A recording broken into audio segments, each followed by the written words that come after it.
పెంపుడు జంతువు లేదా పక్షిని ఎలా కొనుగోలు చేయాలి? పూర్తి వివరాలకు చదవండి రేపటి సాక్షి దినపత్రిక. అల్లూరి సీతారామరాజు జిల్లా రంపచోడవరం గిరిజన గురుకుల బాలికల జూనియర్ కళాశాలలో దారుణం జరిగింది. కళాశాల ప్రిన్సిపల్ కర్కశత్వానికి 44 మంది విద్యార్థులను తీవ్ర అవస్థకు గురయ్యారు. ఇక ఆసుపత్రి పాలు కూడా అయ్యారు. వివిధ కారణాలతో విద్యార్థులకు పనిష్మెంట్ ఇచ్చారు కళాశాల ప్రిన్సిపల్. 2 రోజుల పాటు కళాశాల విద్యార్థులతో గుంజీలు తీయించడం, వారితో పరుగులు తీయించడం వంటివి చేయించారు. దీంతో విద్యార్థులు కాళ్ళు, ఒళ్ళు నొప్పులతో తీవ్ర అస్వస్థతకు గురయ్యారు. నడవలేని స్థితిలో ఉన్న 44 మంది విద్యార్థులను రంపచోడవరం ఆసుపత్రికి అంబులెన్స్లో తరలించారు కళాశాల సిబ్బంది. ప్రిన్సిపల్ కఠిన శిక్షలకు గురైన విద్యార్థులు నడవలేని స్థితిలో రంపచోడవరం ఆసుపత్రికి వెళ్లారు. కొందరు విద్యార్థులైతే ఆసుపత్రి లోపలికి ఎత్తుకువెళ్లాల్సిన పరిస్థితి ఏర్పడింది. ప్రస్తుతం ఆసుపత్రిలో చికిత్స పొందుతున్నారు బాధిత విద్యార్థులు. కళాశాల ప్రిన్సిపల్ తమ పట్ల చాలా కఠినంగా వ్యవహరిస్తున్నారని, నిర్దాక్షిణ్యంగా శిక్షలు విధిస్తున్నారని, అన్నం తిన వెంటనే పరిగెత్తిస్తున్నారని విద్యార్థులు వాపోతున్నారు.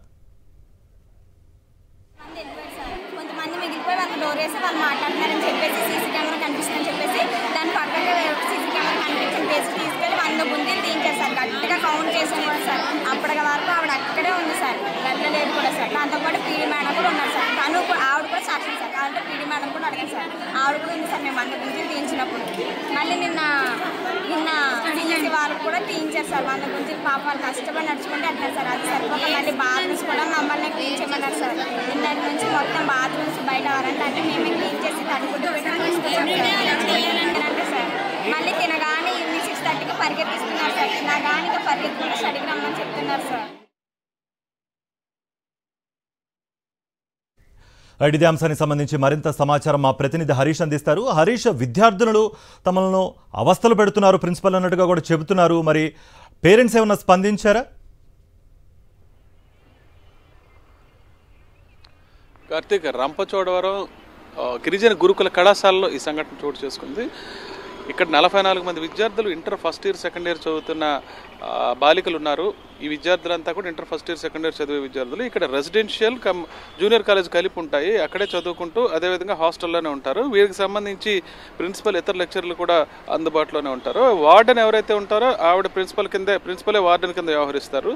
ఇక్కడ ప్రిన్సిపల్ స్థానికంగా ఉండే అక్కడ ప్రిన్సిపల్ ప్రసన్న ఆవిడ పేరు. విద్యార్థులకు సంబంధించి విచిత్రమైన శిక్షలు అమలు చేస్తుంది. కేవలం అల్లరి చేశారనే కారణంతో విద్యార్థుల మీద ఆవిడ రకరకాలుగా విరుచుకుపడినట్టు విద్యార్థులను ఆరోపిస్తున్నారు. ప్రధానంగా శని, ఆదివారాలు ఈ 2 రోజుల్లో సెలవు రోజుల్లో విద్యార్థులను అల్లరి చేసినందుకు, ముఖ్యంగా ఆ ప్రాంతాల్లో తాగునీటి కొరత చాలా ఎక్కువగా ఉంది. ఈ తాగునీటి గురించి ప్రశ్నించిన ప్రతిసారి కూడా ఆవిడ ఈ రకమైన శిక్షలు అమలు చేస్తున్నారని చెప్పి విద్యార్థులు తీవ్ర ఆందోళన వ్యక్తం చేస్తున్నారు. శని, ఆదివారాల్లో ఈ తాగునీటి గురించి ప్రశ్నిస్తే ముందు 100 గుంజీలు తీయాలని విద్యార్థులను ఆదేశించడం జరిగింది. చాలా కష్టాలు పడి 100 గుంజీలు పూర్తి చేసిన తర్వాత మళ్ళీ ఇవన్నీ కూడా సీసీ కెమెరా లేని రూమ్లోకి తీసుకెళ్లి అమలు చేయడం విశేషం. బయట ఎక్కడైనా పొక్కుద్దనే ఉద్దేశంతో సీసీ కెమెరాలు అబ్జర్వ్ చేస్తారనే అంశంతో ఎక్కడ కూడా కనపడకుండా డార్క్ రూములు, సీసీ కెమెరా లేని రూముల్లో ఈ శిక్షలు అమలు చేస్తున్నారు. అనంతరం మళ్ళీ ఆదివారం పూట మధ్యాహ్నం, అదేవిధంగా సాయంత్రం కూడా ఇంకో 200 గుంజీలు, అంటే 2 రోజుల్లో ఒక్కొక్క విద్యార్థిని 300 గుంజీలు తీయడంతో కాలి కండరాలు ఒక్కొక్కరికి పట్టేసారి నడవలేని స్థితికి వెళ్ళిపోయారు.